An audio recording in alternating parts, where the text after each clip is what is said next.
Okay, what actually affects the glomerular filtration rate? Again, the glomerular filtration rate is how fast does material go from the glomerulus, you see the glomerulus right over here, into the Bowman's capsule, right? How fast does this filtration occur, right?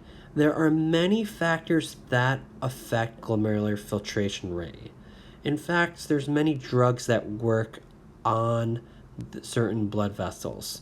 And we're not going to talk about any of those drugs yet.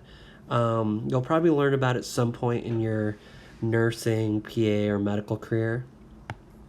But we're going to focus on these two blood vessels over here. We're going to focus on the afferent arterioles and the efferent arterioles, right? And depending on whether or not one constricts or dilates will affect the GFR. Now, I don't want you to memorize this. I want you to think about this intuitively because it's going to make a lot of sense, right? Don't just go through and memorize this, right? What affects GFR? We're going to talk, just to give you a quick recap, just to get you up to speed. Whenever I say a vaso means blood vessel. Dilation, right? Dilation means you open up something a lot wider. That usually increases blood flow to a region, right? It's like opening up pipes. If you open up if you widen the pipe, then you're vasodilating that pipe. I mean, the pipe is not a blood vessel, but you know what I'm talking about. If you want to shrink the diameter of that pipe, you vasoconstrict it. So this is a normal blood vessel right over here. let me just make this normal. This is a normal size blood vessel.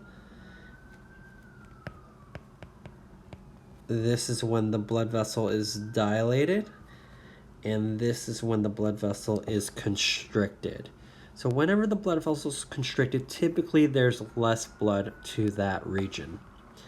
Now let's look carefully. Let's look at the afferent arteriole. If I happen to make this, you see this blood vessel diameter? If I make this wider and I vasodilate it, do you think there's going to be more blood that will reach the glomerulus or less blood? Right? And you are right. When you dilate, so let's actually draw a nice little table here. Afferent arteriole, efferent arteriole, right? Vasodilate and vasoconstrict.